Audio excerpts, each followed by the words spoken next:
कल हम लोग उपनिवेशवाद एवं ग्रामीण समाज, उपनिवेशवाद एवं ग्रामीण समाज टॉपिक पर चर्चा प्रारंभ किया था। इस क्रम में हमने जाना था कल के क्लास में उपनिवेशवाद क्या है, साम्राज्यवाद क्या है, भारत अंग्रेजों का गुलाम था, अंग्रेजों ने भारत को गुलाम क्यों बनाया। हमने पढ़ा औद्योगिक क्रांति इंग्लैंड में हुई थी और इंग्लैंड में ही औद्योगिक क्रांति क्यों हुई, इस पर भी हमने चर्चा किया।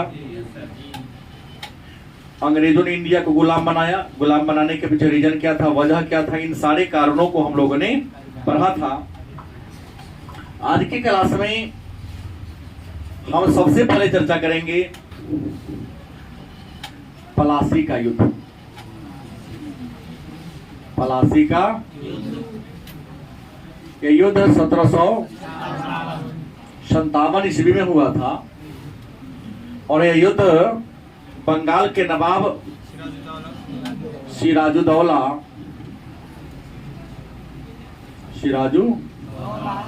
एवं अंग्रेजों के बीच हुआ था।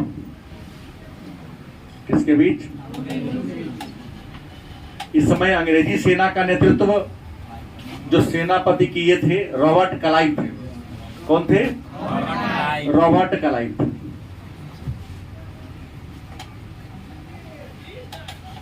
रॉबर्ट क्लाइव ने अंग्रेजी सेना का नेतृत्व किया था।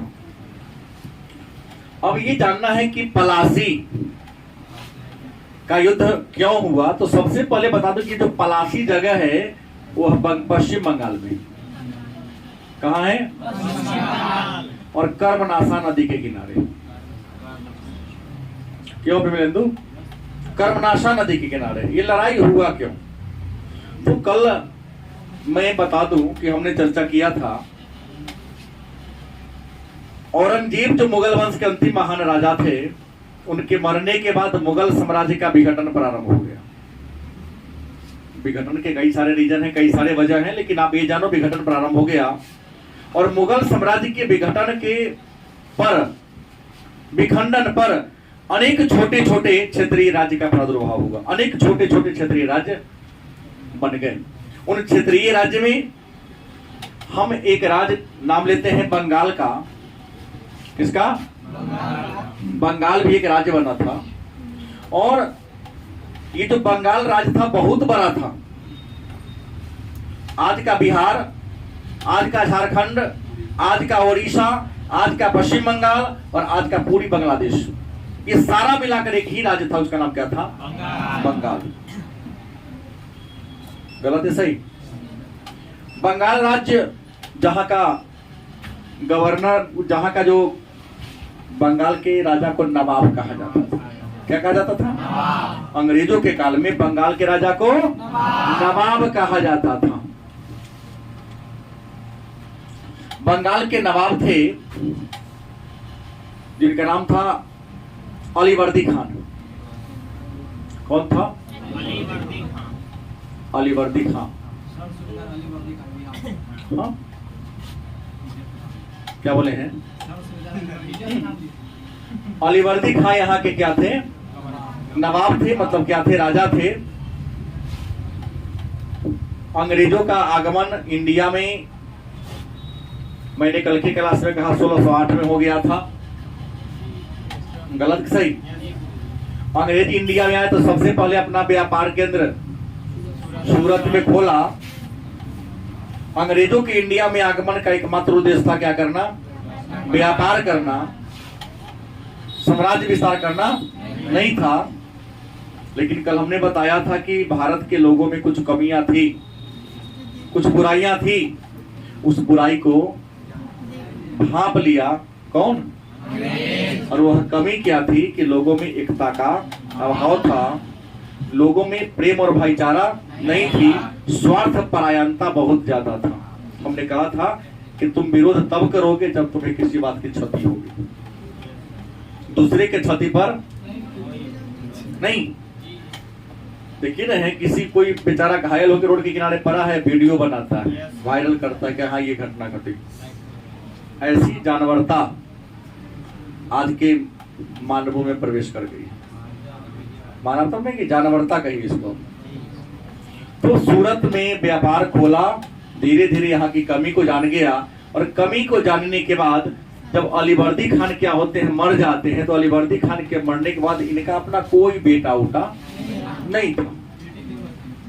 3 को बेटी थी, सही बात है, बेटी 3 थी। उसमें एक बेटी जो थी घसीटी बेगम, ढाका में शादी हुआ, शौकत डंग से जिसकी शादी हुई थी। इनका वो नाती जिसका नाम था अलीवर्दी खान का, ये क्या था, नाती था, ये हमेशा इनके साथ रहता था। तो मरने से पहले अलीवर्दी खान ने सिराजुद्दौला, इनका जो नाती था, उन्हें अपना क्या घोषित कर दिया, उत्तराधिकारी घोषित कर दिया। हालांकि इनके 2 अन्य जो बेटियां थी विरोध किया था, उनके दोनों दामाद ने भी विरोध किया था कि प्रॉपर्टी तीनों बराबर कर लो, लेकिन साथ रहा तो इन्होंने घोषित कर दिया। अंग्रेज क्या देखा कि राजा तो बन गया है, लेकिन इसके विरोध में तो है, तो क्यों ना इसके खंडित राष्ट्रीयता का फायदा उठा ले, क्योंकि जब इसको हम कुछ क्षति पहुंचाएंगे तो इसका जो 2 अपने आदमी हैं मेरे से क्या होगा, मिल जाएगा।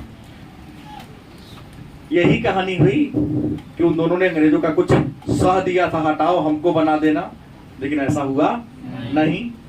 हुआ क्या कि जब सिराजुद्दौला बंगाल के नवाब बन गए, तो सिराजुद्दौला के नवाब बनने के बाद अंग्रेज ने क्या किया, बंगाल के नवाब सिराजुद्दौला से अनुमति नहीं लिया, और बिना अनुमति लिए यहाँ पर क्या करने लगा, किलेबंदी करना शुरू कर दिया। मतलब आपको जमीन दी है कि यहाँ टोकरी रख के सामान बेचो, और वहां लगा बिना पूछले घर बनाने लगा। हाँ, घर लगा बनाने, वहां पर मजबूत किला बनाने लगा।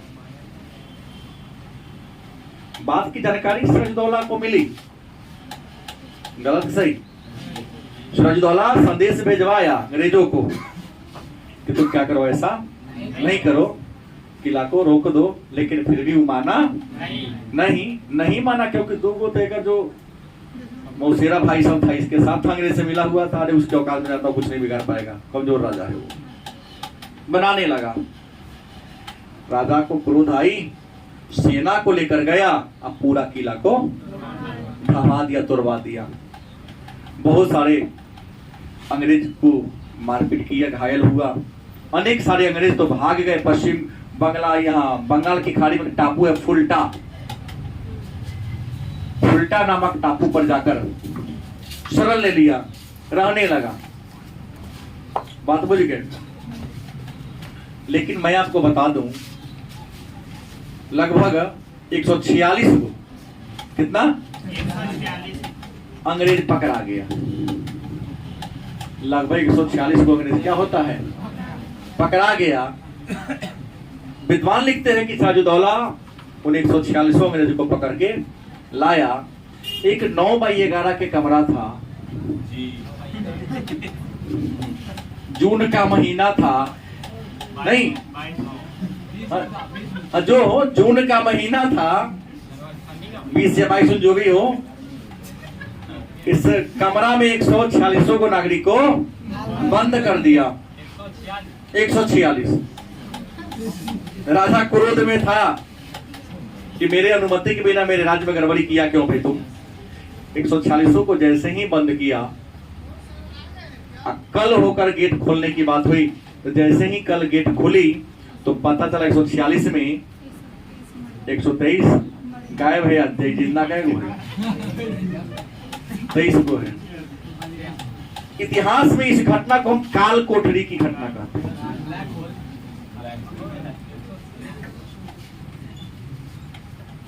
कौन घटना? काल कोठरी की घटना किसके काल में घटी? कहां घटी? बंगाल में घटी। कोई दिक्कत? घटना क्या हुआ था मैंने कहा दिया। ये इस कहानी के बारे में चर्चा मात्र एक विद्वान करते हैं अंग्रेज, उसका नाम है हॉलवेल। हॉलवेल नामक अंग्रेज करता है, बाकी कोई विद्वान नहीं करता है। महाचोट्टा था ही, क्योंकि दिमाग लगाने की बात है। कहीं न कहीं हमारे राजा को बदनाम करने का प्रयास किया इसने। क्या जी 9x11 के रूम में 150 लोग कैसे हट जाएगा लगभग। हाँ लिखने वाला, हाँ ये वो जिंदा था इसलिए लिख दिया इसने। लेकिन भारत के सारे विद्वान इस बात को क्या कर दिए हैं, छाड़ दी कि नहीं तू बरहा चरा के लिख दिया। हो सकता है कि हाँ नाप लेके गया। खैर जो भी हो, इस घटना को क्या कहते हैं, काल कोठरी की घटना कहते हैं। इस बात की जानकारी रॉबर्ट क्लाइव को मिली कि हमारे इतने लोग तो मारे गए। बड़ी क्रोध में आया कि नवाब से क्या होते हैं, लड़ ही लेते हैं। लेकिन जब आया तो गुस्सा क्या हो गया, शांत हो गया। कि जैसे महाभारत के युद्ध में जब कुरुवंश की सेना इसको विराटनगर को घेर लिया था रोड से, तो विराटनगर के राजकुमार उत्तर अपने पिताजी के सामने खूब नाक फैला रहा था, हमको अनुमति दीजिए जाके चढ़ा को थोड़ी गिराइए देंगे। भीष्म पितामह बूढ़ा होगा, कृपाचार्य द्रोणाचार्य का औकात बुरा होगा, तो किस जाके कर देंगे हम। 16 साल के नौजवान आप लोगों जैसे था, उसकी हैसियत क्या हमारे सामने। पिताजी कहे रायनी में रहो। वही द्रोणाचार्य है जिसने 105 पांडव को सिखाया है, जिनका जानकारी का भाव था। उन्हीं का चेला अर्जुन, जिसके सामने कोई टिकता ही नहीं है, ओकरा गुरु से तो लड़ने जाएगा। बात समझ गए। तो वही उत्तर की तरह इसकी कहानी थी। खूब फरफराते आया, उस समय मद्रास में था। फरफराते आया, लगा कि यहाँ जब आया तो औकात पता चल गया कि नहीं लड़ेंगे तो हम भी बेवजह हम मारे जाएंगे। तो इससे अच्छा क्या है कि संधि ही कर लिया जाए। अब आपको फिर 1 घंटा वेट करना पड़ेगा। मैं रुका हूं तो आप निकल गए। मैंने कहा कि काल को यहाँ पर क्यों नहीं होगा। मैंने कहा कि उसने सोचा कि क्यों ना संधि ही मैं कर लूं। क्या कर लूं, संधि कर लूं। तो बंगाल के नवाब सिराजुद्दौला रॉबर्ट क्लाइव के बीच 1756 में हुई थी एक संधि। संधि का नाम क्या है, अलीनगर की। क्या हुई थी, अलीनगर की संधि हुई थी। कौन संधि हुई थी, अलीनगर की संधि कर लिया। रॉबर्ट क्लाइव कहा हमसे गलती हो गई, क्षमा कर दीजिए, बिजनेस करते थे, हमको बिजनेस करने दीजिए। लेकिन संधि करने का उद्देश्य रॉबर्ट क्लाइव का क्या था, षड्यंत्र रचना था। संधि के माध्यम से ये जानना चाहता था कि सिराजुद्दौला का मेन आदमी कौन कौन है। सही बात है ना, उस मेन आदमी को ये पहचानना चाहता था। इस संधि में मेन आदमी को पहचान लिया, क्योंकि इनका जो मेन सेनापति था नाम था मिर्जाफर। क्या नाम था, सार था एक नहीं, जगत सेठ, बहुत बड़ा बेईमान, बंगाल का सबसे बड़ा धनिक आदमी, बैंकर था। एक सब बेईमान तो कोई था ही नहीं। एक अमीर चंद्र भी था, यह बहुत बड़ा का गद्दार। लेकिन एक और आदमी था मोहन।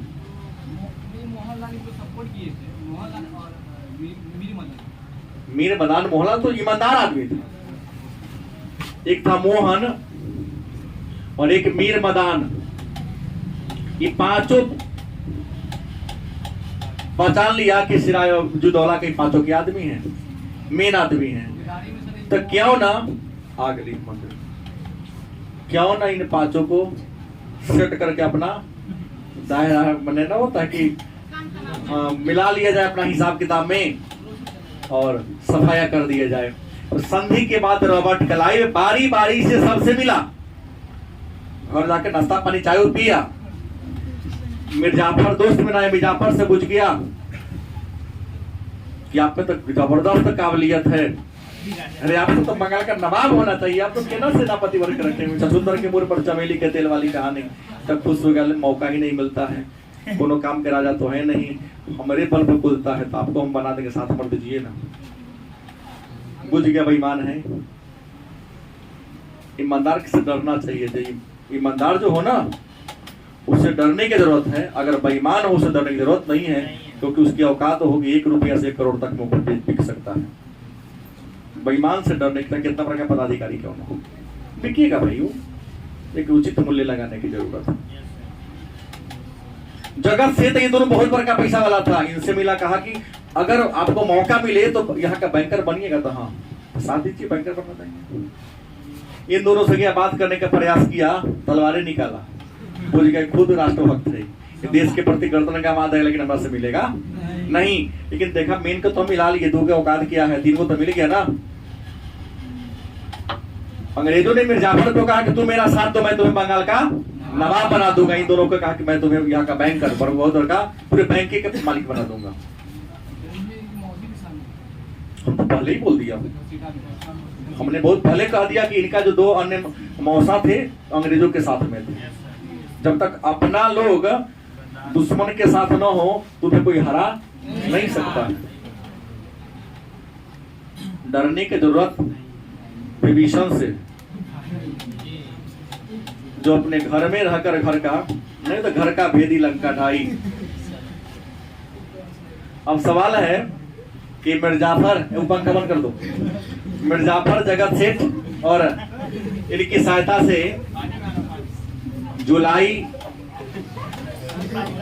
1757 में, जुलाई 1757 की कहानी है। पलासी के मैदान में, कहा पलासी के मैदान में अंग्रेजी सेना और बंगाल के नवाब सिराजुद्दौला की सेना के बीच घमासान युद्ध हुआ। बात समझ गए? किस मैदान में? रियल में पलासी का मैदान नहीं था, खाली जगह था, लेकिन यहाँ पर पलास का पेड़ था। पलास का क्या था? बहुत पेड़ था यहाँ। तो पेड़ होगा तो फूल तो होगा। पलास का पेड़ बहुत ज्यादा था और उसी जंगल में लड़ाई हो गया, तो लोगों ने नाम रखा पलासी का। माने वह कौन सा युद्ध है जिसका नाम वृक्ष के नाम पर पड़ा है, तो पलासी का युद्ध। हाँ हाँ वही अबीर बनता है सर, अबीर बनता है। तो हमने कहा पलास के पेड़ की अधिकता के कारण, ज्यादा होने के कारण नाम पर क्या पलासी का युद्ध, घमासान युद्ध हुआ। जहां पर मदन और मोहन अलग अलग, मदान और मोहन अलग अलग सीमा पर था, अंग्रेजों का छक्का छुड़ा रहा था, गदल मुड़ी की तरह काट रहा था। जो सेनापति था अब मिर्जाफर ही तो गद्दार निकला, सेना को लड़ने का आदेश नहीं दिया, सीधा अंग्रेजी सेना आया, इसकी सेना को काटने लगा, राजा को घेरने का प्रयास किया। राजा समझ गया कि मेरा सेनापति गद्दार निकला, वो लगा भागने। इसी मिर्जाफर का बेटा था कौन? मीरन। कौन था? मीरन। आगे पकड़ के घेर लिया राजा को, गर्दन काट दिया। सिराजुद्दौला के क्या कर दिया? हत्या कर दिया। कौन? मिर्जाफर के बेटा मीरन, मैंने सार के बेटा सर बेटा ने उसकी हत्या कर दिया। कहला कि बाबू हमारा क्या बनेगा? राजा बनेगा। तो पलासी के युद्ध में अंग्रेज जीत गया, किसके सहायता से? मिर्जाफर की सहायता से। इसलिए तो कहा जाता है कि देश में तो गद्दार कई गो हैं, लेकिन मिर्जाफर जयचंद्र जैसा कोई नहीं। सबसे नंबर 1 जयचंद्र ही है। रवट कलाई का सियार कहा जाता है मिर्जाफर को, गिद्दर हम कहते हैं देहाती भाषा में, कि रवट कलाई जो कहता था वही करता था। और रवट कलाई के सानिध्य में, उन्हीं के आशीर्वाद से मिर्जाफर सिराजुद्दौला के बाद बंगाल का क्या बन गया? लेकिन कैसा नवाब? कठपुतली वाला। कौन नवाब? काठ के पुतली, कि जहां उठा के रखो वही रहेगा, गिरा दो तो गिरले रहेगा। तो काठ के पुतली में जीव जान रहेगा तब ना आगे पीछे करेगा। ये नवाब बन गया। नवाब बनने की खुशी में मैं गया हूं कलकत्ता घूमने, तो Victoria palace, Victoria palace Kolkata में है, विक्टोरिया टर्मिनस बंगाल महाराष्ट्र में। दो बात है, विक्टोरिया टर्मिनल और एक विक्टोरिया पैलेस। तो विक्टोरिया पैलेस कहाँ है? कलकत्ता में है, घूमने वाला जगह है, छोटा सा है, महल है। तो इंग्लैंड की महारानी घूमने आई थी, तो उन्हीं के रहने के लिए घर बना था वो। और दूसरा कौन है? विक्टोरिया टर्मिनस, तो महाराष्ट्र में है। इंडिया में पहली बार रेल चला था, तो उसी का मेन ऑफिस वही था। कठपुतली बन गया, बहुत गिफ्ट दिया। वहां पर जाइएगा तो हाथी के दांत का कुर्सी दिया था, बहुत रुपया दिया, सोना चांदी दिया, मालामाल कर दिया इसको। मतलब 1757 से लेकर 1760 तक बंगाल का नवाब कौन था?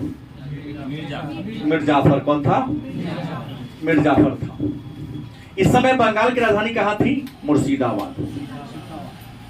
कहाँ थी?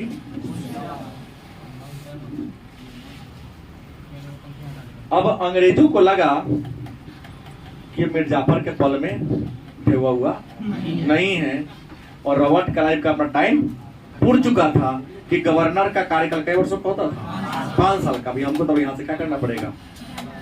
जाना पड़ेगा। बंद करो पंखा। यहाँ क्या करना पड़ेगा? जाना पड़ेगा। अब जाना पड़ेगा तो कहानी क्या होगी? तो क्यों ना जाते समय कुछ फायदा उठा ले। यही हाथ से ही साथ वाली कहानी। तो हाँ, मिर्जाफर को पद पर से हटा दिया और नया चेहरा लाया बंगाल के नवाब बनाने के लिए। वह कौन था? मीर कासिम। किसको लाया? सोचा कि नया चेहरा को लाएंगे तो राजा बनने की खुशी में वो कुछ गिफ्ट देगा। नहीं, लाला ज्यादा कर लिया, कुछ ज्यादा पैसा आएगा तब घरे जाइए रहे हैं तो कुछ और लेके जाए। क्या पता दोबारा हम बनकर आएंगे कि नहीं आएंगे। यही सोचकर मिर्जाफर को पद पर से हटा दिया। और मालूम है मिर्जाफर के दामाद था, लेकिन जितना ही गद्दार उसे कई लाख गुना ही खुददार था। देशभक्त, राष्ट्र के प्रति क्या था? लगाव था। ईमानदार। खुददार अच्छे लोगों को कहा जाता है, गद्दार बुरे लोगों को कहा जाता है। मीर कासिम को बनाया। तय हुआ था 14 करोड़ के आसपास का तय हुआ था। तब क्या हुआ? राजा पूरा अपना प्रॉपर्टी इन्हों करके दे दिया। इतना रुपया पैसा लेकर के तब तो बहुत हो गया, चलो अब दोबारा गवर्नर नहीं बनेंगे तो ये काम चलेगा। वो चला गया बंगाल। अब बंगाल से कहाँ चला गया? इंग्लैंड चला गया। इधर जैसे ही मीर कासिम बंगाल का नवाब बना, इन्होंने अंग्रेजों के द्वारा जो परंपरा लागू किया था उन सारे परंपरा को भंग करना शुरू किया। जैसे पहला काम इसने क्या किया? बंगाल की राजधानी पहले कहाँ थी? कहाँ ले आया? मुंगेर ले आया। मुंगेर कहाँ है? बिहार में। मुंगेर कहाँ है? दूसरा है। और अंग्रेजों के पास लड़ने के लिए बंदूक था, इंडिया के पास वही तलवार वाला था। तो अंग्रेजों से टक्कर लेने के लिए बिहार में ही एक बंदूक फैक्ट्री खोली। कहाँ? मुंगेर में ही क्या खोला था? बंदूक फैक्ट्री। आज भी वो फैक्ट्री है, अभी भी खूब कट्टा बनता है। हाँ, बंदूक बनाने का कारखाना खोला। फ्रांसीसियों से भी मिला था। फ्रांसीसियों से मिलकर युद्ध की तकनीक के बारे में क्या किया था? जाना था कि कैसे अंग्रेजों को हम मारेंगे। इतना ही नहीं, सेना में कुछ कुशल लोगों को क्या किया? बहाल किया। अच्छे लोगों को, निशानेबाज को अपने सेना में क्या कर लिया? बहाल कर लिया। और बड़ी शांतिपूर्ण तरीका से शासन करिए रहा था, चलाइए रहा था। तब तक ये लौट के गया 60 में इंग्लैंड पहुंचा, कुछ दिन रहा। तो रॉबर्ट क्लाइव के शासनकाल में बिजनेस बहुत बढ़ रहा था। इसको दोबारा क्या कर दिया गया? दोबारा इसको बंगाल का गवर्नर बना के क्या कर दिया गया? सेकेंड कार्यकाल में इसको आया। तो सेकेंड कार्यकाल में आया तो देखा कि हमने तो मीर कासिम को बनाकर छोड़ के गया था, जैसा पहले मेरा बंगाल था, बंगाल को ही गड़बड़ा दिया है। ये तो पूरा इंडिया जैसा कर दिया है। क्योंकि मुंगेर से राजधानी ले गया, बंदूक बनाने का कारखाना खोल दिया। और सबसे महत्वपूर्ण बात था कि अंग्रेजों को मुगल वंश के राजा फर्रुख सियर ने, मुगल वंश के राजा थे फर्रुख सियर। 1717 ईस्वी की कहानी है कि फर्रुख सियर ने अंग्रेजों को एक विशेषाधिकार दिया था। उस विशेषाधिकार का नाम था दस्तखत प्रणाली। फर्रुख सियर की पत्नी बीमार थी, पूरा डॉक्टर इलाज करना है, उसका इलाज हो ही नहीं पा रहा था। कितना प्रयास किया, बीमारी ठीक नहीं हुआ। तो बीमारी, वही समय एक डॉक्टर आया था अंग्रेज, उसने राजा से मिलने गया तो राजा को गिफ्ट लेके गया। राजा गिफ्ट लिया, लेकिन राजा के चेहरा को उदासी देखकर उसने पूछा था, कहा कि ऐसी ऐसी समस्या हमारी पत्नी क्या है, बीमार है। मुगल वंश के राजा थे, तो कहा कि हम डॉक्टर हैं पेशे से, अगर आप सक्षम हैं तो मैं आपका उपचार। राजा ने कहा कि उपचार करो। उपचार किया, फर्रुख सियर की पत्नी स्वस्थ हो गई, ठीक हो गई। तो खुश होकर इनाम देने के लिए कहा कितना लोगे? तो कहा कि 90 हिसाब से हम, आप कितना कृपा है कि बिजनेस हमारे देश का चल रहा है। हम आपसे इनाम नहीं लेंगे, लेकिन फिर भी जबरदस्ती इनाम दिया। कहा थी दस्तखत, कहा कि तुम बंगाल में व्यापार करोगे। कहा बंगाल में व्यापार करोगे, और जौन सामान मेड इन इंग्लैंड लिखा रहेगा और जिस पर अंग्रेजों का मुहर लगा रहेगा, उस सामान बिकाएगा। तब बिक्री कर दस्तखत प्रणाली के द्वारा बिक्री कर पूरा क्या कर दिया, फ्री कर दिया। ये अंग्रेज इतना बेईमान था, मत पूछिए, कि दस्तखत प्रणाली का अपने सामान पर यूज नहीं करता था, भारत के व्यापारी से ही मिल गया, क्योंकि जानबे करता सबसे बड़ा बेईमान बनिया होता है। भारत के व्यापारी से मिला, भाई इसको जाति विशेष नहीं लेंगे ना तो काम करवा जाएगा। हमने बनिया उसको का जो बिजनेस करता है, नहीं तराजू तो ही नहीं मन हो, मशीन वाला तराजू 950 ग्राम जोड़ता हुए रख लेता है।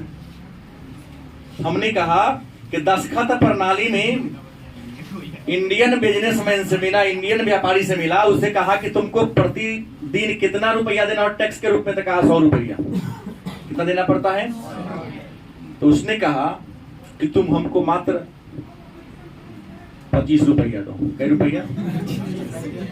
अब थोड़ा सामान पर हम अपन मोहर लगा देंगे। फायदा क्या होगा? तू राजा को कई रुपया देता है और तू हमको देगा कई रुपया, थोड़ा कितना बचेगा? तो कहे आप लोग थोड़ी नहीं जाते सामान के बिल लोगे ना, इतना लगेगा, बिल नहीं लोगे थोड़ी ना, बिल लगेगा नहीं करेंगे। आप लोग भी करते हैं।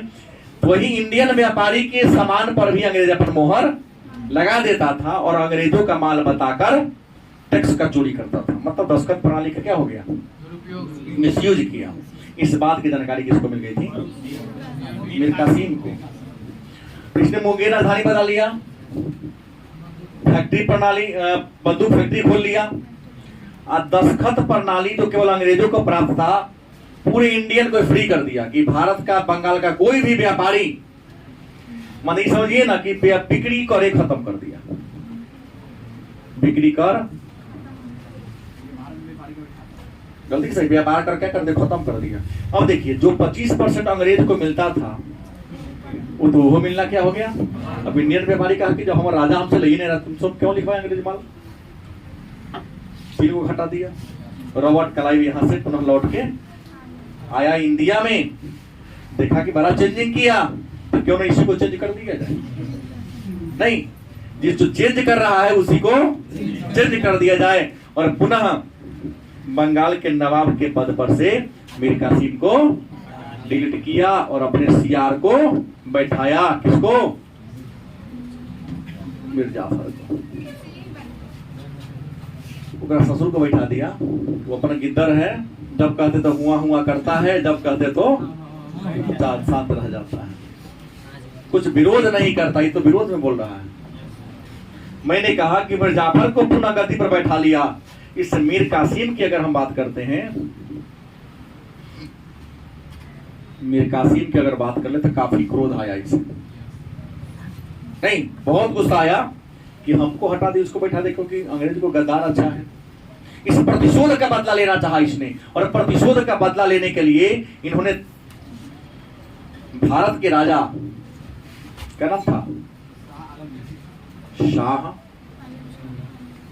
आलम द्वितीय से मिला। उस समय दिल्ली में मुगल वंश के राजा कौन थे? ये कहानी 1757 की, 64 की है। दिल्ली का राजा कौन था? शाह आलम। उससे जाके मिला। उनसे कहा मीर कासिम, नहीं पहले उनसे जाके मिला, कहा कि अब हमको सैन्य सहायता और आर्थिक सहायता दीजिए, क्योंकि मैं अंग्रेजों को इंडिया से भगाऊंगा। शाह आलम ने कहा कि मेरे पास सैन्य सहायता तो है, लेकिन आर्थिक सहायता नहीं है, क्योंकि मैं तो खुद जान ही रहे हैं स्थिति मेरा दबदबा है ना, अभी पेंशन भोगी नहीं हुआ। दूसरा किससे जाके मिला? ये तो है दिल्ली के राजा हो गए। दूसरा मिला अवध के राजा से। कौन से? नाम था सुजाऊ दौला। क्या नाम था? यहाँ सिराजू है, ध्यान रखिएगा, ऐसा ना मिटाया। किससे मिला? सुजाऊ दौला से जाके मिला और इनसे कहा कि हमको सैनिक सहायता और आर्थिक सहायता चाहिए।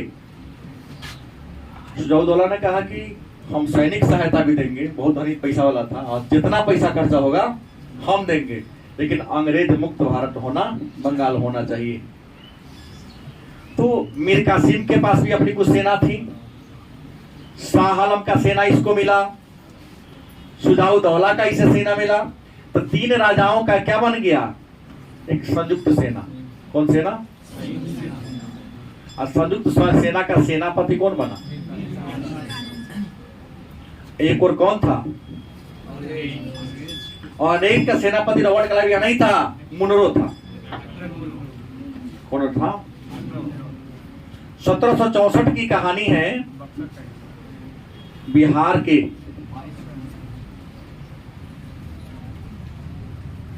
कहा, बक्सर में, बिहार का एक जिला है बक्सर, उत्तर प्रदेश से सटे, यूपी से सटा हुआ है, गंगा नदी के तट पर भी है। बक्सर के मैदान में मीर कासिम की संयुक्त सेना, नाम लिखिए कौन कौन राजा की सेना था, और अंग्रेजों के बीच घमासान युद्ध हुआ। लेकिन लड़ने की कुशलता में हमारा सेना क्या रह गया, पीछे, और इसमें भी मीर कासिम के संयुक्त सेना क्या हो गई, और अंग्रेज क्या हो गया, जीत गया। क्योंकि अंग्रेज ने इस बक्सर के लड़ाई में किसको हराया था? ये पूरे भारत के राजा थे, लड़ाई में भी आए थे, इनको हरा दिया। अब इसका मनोबल क्या हो गया, बढ़ गया कि नहीं, अब तो हम तुमको हरा दिए, अब पूरा भारत मेरा होगा। और ये तो केवल तो बंगाली में, अंग्रेजों ने शासन की शुरुआत कहां से किया था? व्यापार शुरू किया था, सूरत से शासन शुरू किया, क्या जी? कौन लड़ाई से? पलासी के लड़ाई से। अब बक्सर के लड़ाई में दिल्ली के राजा को हरा दिया। मीर कासिम तो कहावत है, नंगा नहाएगा क्या नहीं जोड़ेगा क्या, था क्या, हारा, भाग गया, भाग के कहां चला गया, नेपाल चला गया। लेकिन पटना में करीब 150 को अंग्रेज को कट दिया। क्रूज में भागते आ रहा था, धरा गया, अंग्रेज महल्ला है, रात में सुतले तो सबको काट दिया, और सारे लाश को एक कुआं में फेंक दिया, आगम कुआं जगह कहते, ओकरा बगल में वो कुआं है, वहां डाल दिया था। और शोको ने कतरी नारायण भाई को हत्या कर कोई में डाला था। खैर मुद्दे पर आइए, बक्सर के लड़ाई में हार गया, हारने के बाद ये तो भागे बेचारे, पकड़ा गए। हाँ, तो शुजाउद्दौला के साथ भी एक संधि किया, और शाह आलम द्वितीय के साथ भी एक। शुजाउद्दौला के साथ जो संधि किया, इसका नाम है अलीनगर की संधि, जान लीजिएगा, आगे जाएंगे तो मिलेगा। लेकिन शाह आलम के साथ जो संधि किया, उसका नाम है इलाहाबाद की संधि। फेमस यही सब जानता है, इलाहाबाद की। चूंकि बीपीएससी है, दिया हूं, मुझे पता, डेटो पूछता है बीपीएससी कभी कभी। यह संधि हुआ था 12 अगस्त 1765 को, 12 अगस्त 1765 को इलाहाबाद की संधि हुई। और इलाहाबाद की संधि के द्वारा मुगल बादशाह को क्या बना दिया, पेंशन भोगी। पेंशन क्या बना दिया, कहा कि आपको लड़ाई में हरा दिए, आप केवल राजा की कुर्सी पर रहिएगा, लेकिन हम जैसे कहेंगे शासन सही चलाइएगा। और कहा कि सालाना आपको क्या लाख रुपया देंगे, साल में मात्र आपको क्या लाख रुपया देंगे, 26 लाख। उस 26 लाख रुपया में ही पूरे प्रशासन का खर्च चलाना है, और अपना निजी खर्च भी। अंग्रेज को लगा ये तो राजा है, राजा की तरह जीता था, 26 लाख में अगर काम चले वाला न है। तो शुजाउद्दौला जो अवध के नवाब थे, उनसे कहा कि तुम 2 जिला, नाम क्या है, इलाहाबाद और कारा, 2 जिला से जितना इनकम प्राप्त होगा वो आपके खाता में जाएगा। और यहीं से भारत में एक नया शासन शुरू हो गया, नाम है दोहरा, जिसको आपने कहा द्वैत शासन। तो भारत में द्वैत शासन या दोहरा शासन कब शुरू हुआ, इलाहाबाद की संधि। और यहीं से अंग्रेजों ने पेंशन भोगी बना दिया दिल्ली के राजा को। कहावत है कि पलासी की लड़ाई ने तो अंग्रेजों को पैर जमाने का मौका दिया, लेकिन बक्सर की लड़ाई तो सोना का जूता पहना दिया, तो दिल्ली के राजा को हरा दिया। और यहीं से लेकर अंग्रेजों ने भारत में राज्य करना, शासन करना शुरू किया, जो कब तक चला, तक चलो, बात समझ गया। तो उम्मीद है बक्सर का युद्ध, पलासी का युद्ध हम लोगों ने क्या किया, आज के क्लास में जाना। आगे शुरू करते हैं।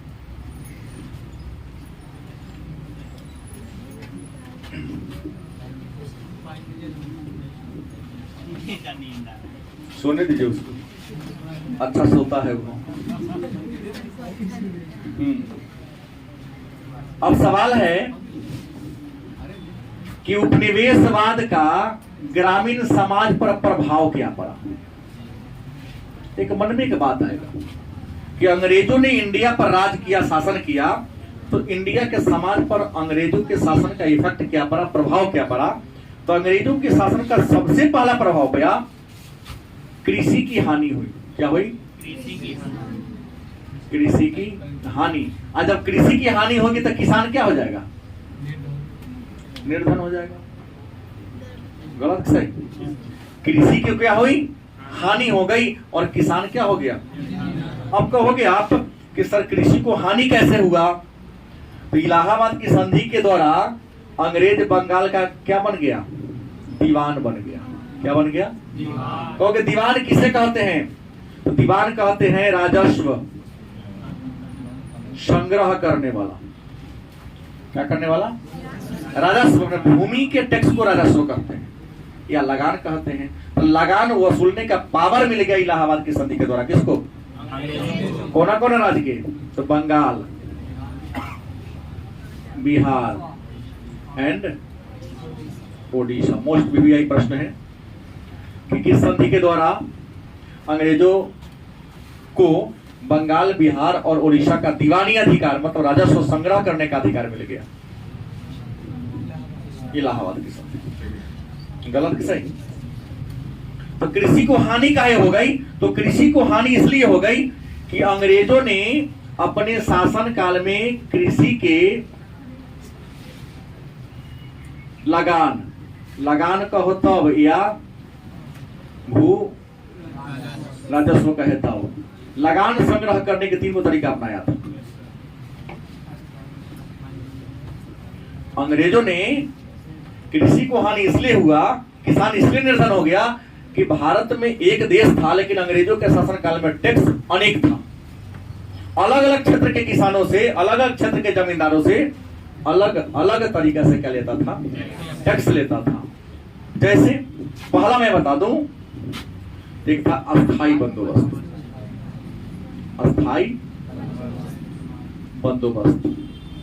दूसरा रैयतवारी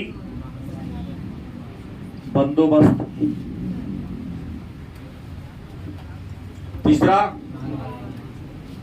महलवारी बंदोबस्त। अब प्रश्न है तो अंग्रेजों के शासन काल में लगान का किसको मिलता है? भूमि को। अब ब्याज किसको मिलता है? इकोनॉमिक्स पढ़े हैं ना? लगान किसे मिलता है? भूमि को। ब्याज पूंजी को। मजदूरी श्रमिक को। और साहसी को क्या मिलता है? पुरस्कार या लाभ मिलता है। तो ऐसा नहीं जानते हम लोग, इसलिए कोई बात नहीं। अस्थाई बंदोबस्त, रैयतवारी बंदोबस्त और महलवारी बंदोबस्त। तो अस्थाई बंदोबस्त शुरू कब हुआ? तो 1793 ईस्वी में। कहां शुरू हुआ? बंगाल में। हालांकि बिहार उड़ीसा सब में था लेकिन मेन बंगाल से। और शुरू किया कौन था? Lord Cornwallis. अस्थाई बंदोबस्त को एक और नाम है कॉर्नवालिस कोड। क्या जी? कॉर्नवालिस ने ही लागू किया था। कब लागू किया था? 1700। ये प्रश्न मोस्ट भी ये पूछता ही है, कॉर्नवालिस कोड कब बना? 1700। अस्थाई बंदोबस्त कहां लागू था? कब लागू हुआ? किसने लागू किया? गारंटी है पूछेगा। जहां हर प्रतियोगिता में देखता हूं आएगा ही, निश्चित रहेगी। जब यहाँ इंपोर्टेंट तो वहां भी इंपोर्टेंट हो गए। हाँ। अब प्रश्न है कि सर अस्थाई बंदोबस्त में क्या हुआ था? तो पहले है जैसे आज हम लोग जमीन का रसीद कटवाते हैं, तो जमीन का रसीद है ना, वही सरकार का क्या है? लगान है। तो ये जो अस्थाई बंदोबस्त अंग्रेजों ने किया था किसके साथ? जमींदार के साथ। किसके साथ? जमींदार को कहा कि मान लिया कि मैं तुमको दिया 1000 बीघा, फलानवा गांव तोड़ा दे दिए पूरा। मान लो सीतामढ़ी शहर पूरा फलाने जमींदार को दे दिया गया, लेकिन सीतामढ़ी शहर से हमको हर साल 10,000 रुपया चाहिए। कितना? हर साल कितना रुपया चाहिए? लगान चाहिए 10,000। अगर यह सौदा कब तब हुआ? आज तारीख कितना है? 18/5/2023। तो 18 मई 2023 को किसी जमींदार से सौदा किया सरकार ने कि तुमको हर साल सीतामढ़ी से कितना रुपया देना है? अगला साल 17/5/2024 की शाम, माने सूरज के डूबने के पहले अगर 10,000 रुपया जमा नहीं किया तो यहां लागू कर दिया था कौन कानून? हाँ, सूर्यास्त कानून। क्या था? सूर्यास्त कानून। अगर 10,000 रुपया तोहर जमा नहीं हुआ तो सूर्यास्त कानून के तहत जमींदार को कहा कि तोहर जमीन हम गिरवी कर लेंगे, जितना रुपया बाकी रहेगा उतना तोहर जमीन। अगला 10 साल में लिखता है बंगाल में लगभग 3 लाख हेक्टेयर भूमि नीलाम हो गया जमींदारों का। जमींदार भी सड़क पर आ गया था इस व्यवस्था से, क्योंकि जितने बच्चे मेरे सामने बैठे हो ना, ईमानदारी से अपना अपना पापा जी से जाके पूछिएगा कि पिताजी आप रसीद हर साल कटवाते हैं? कोनो कोनो के पिताजी कहेंगे हमारा यादें नहीं कहिया कटवा ले चीज। सही बोल रहा हूँ? गलत नहीं बोल रहा हूँ? केवल अलग बात, अगर रसीद हर साल कटता है मात्र 2-4 रुपया का होता है। कितना लेता है इससे मेरा मतलब नहीं है, रसीद तो देता 2-4 रुपया के ना, वो तो बेईमानी है भाई। आप तो ऑनलाइन करता है, राजस्व का हम तो ऑनलाइन करता है। सरकार ने तो ये सुविधा दिया कि सही बात है, तो भैया था 3 गो, जब 5 रुपया कटा 100 टकिया से कम नहीं लेता था। बात समझ गए? हमसे भी 100 रुपया लिया, लेकिन सरकार ने देखा कि ग्राम किसान शोषित हो रहे हैं तो ऑनलाइन कर दो। तो दाखिल खारिज में कराने का कोई रुपया नहीं है, 6,000 5,000 रुपया जबरदस्ती लेता है। कहाँ जाओगे? क्योंकि 100 उसमें शामिल है लुटे हुए। कोई एक रहेगा तब ना। प्रश्न सूर्यास्त कानून के तहत क्या हुआ? जमींदार के जमींदार नीलामी कर ली जाती थी। लेकिन अंग्रेज के कानून में एक बुराई थी कि अंग्रेज उसी जमीन को नीलाम करता था। अंग्रेज उसी जमीन को नीलाम करता था जो जमीन किसके नाम से होता था? पुरुष के नाम से। महिला के नाम से जो जमीन आता था उसको नीलाम। और इंडियन बड़ा होशियार टेक्नोलॉजी लगा देता, क्यों ना सारा जमीन में अपना पत्नी के नाम पर, माँ के नाम पर, बेटी के नाम पर लिख दिया जाए, बहन के नाम पर लिख दिया जाए। आज भी अपने गांव में जाके जमींदार को देखिएगा, जो जमींदार होगा अगर मैक्सिमम जमीन अपना नाम से कुछ होना है कहेगा पत्नी के नाम से है। और आया था सेलिंग एक्ट आया था इंदिरा गांधी जब जमींदारी प्रथा उन्मूलन की, तो मेरे ख्याल से 73-74 सेलिंग एक्ट आया था। लोगों ने सीधे अपने पत्नी के नाम पर जमीन को लिखना शुरू कर दिया, बेटी के नाम पर लिखना शुरू कर दिया, उससे बचने के लिए, क्योंकि महिला के नाम का जमीन नीलामी नहीं होता है। तो हमने कर दे नीलाम ज्यादा हो गया था, इसी को सूर्यास्त कानून कहते हैं। लेकिन व्यवस्था ज्यादा दिन नहीं चला। अब बताते कि बंगाल में, भारत में जितना खेती बाड़ी के लायक जमीन था उसके 19% भूमि पर यह व्यवस्था क्या था। इस बात को उम्मीद है समझ में। हानि भी थी, लाभ भी थी। किसानों को फायदा हुआ कुछ, लेकिन सरकार को ज्यादा फायदा हुआ क्योंकि पैसा फिक्स हो गया कि हमको इतना आएगा करेगा हर गांव से। लेकिन लगान का दर इतना बढ़ा दिया गया था कि किसान कितनों में मेहनत करेगा, लगान सस्ता उतना। रैयतवारी व्यवस्था ये दक्षिण भारत में था, और यह व्यवस्था 1792 में शुरू हुआ था। किसने किया था? कैप्टन मुनरो ने किया था।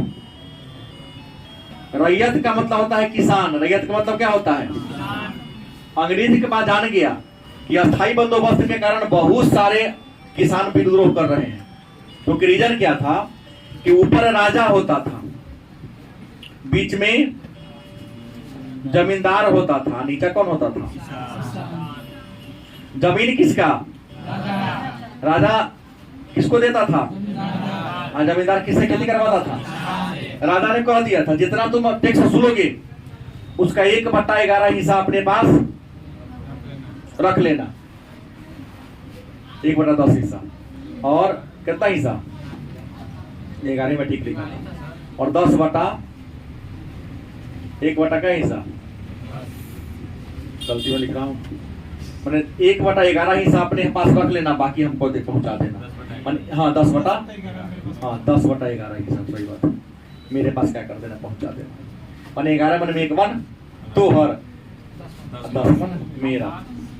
तो किसान क्या करता था, ये जमींदार इतने बदमाश थे कि जब किसान से लगान वसूलने जाते थे ना, राजा ने तय कर दिया कि 1 कट्ठा पर मान लो 20 केजी, 1 कट्ठा में 20 केजी बीज आल के लेता था, 1 कट्ठा में 22 केजी। यहां मिल रहा है, फिर भी जितना तय था ना उससे ज्यादा लेता था, और तय से जो ज्यादा लिया उसको कहते हैं अववाब। क्या कहते हैं? जमींदार किसानों से जितना तय था उससे ज्यादा लेता था, उसे क्या कहते हैं?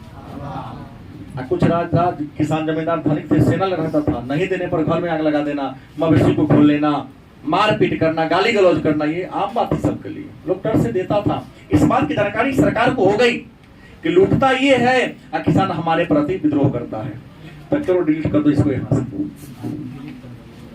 जल्दी सही नहीं रहेगा। सीधे किसान हमारे पास आएगा, हम उसको देंगे, लगान हमारे पास पहुंचाएगा, तो यहाँ भी इसको 1 मन बचेगा और ये 2 किलो वाला यो बचेगा। तो किसान और राजा का संबंध हुआ, इसी को कहते हैं रैयतवारी व्यवस्था। अच्छा था। 1820 में इसको संपूर्ण मद्रास में शुरू किया गया था, मद्रास और बंबई से।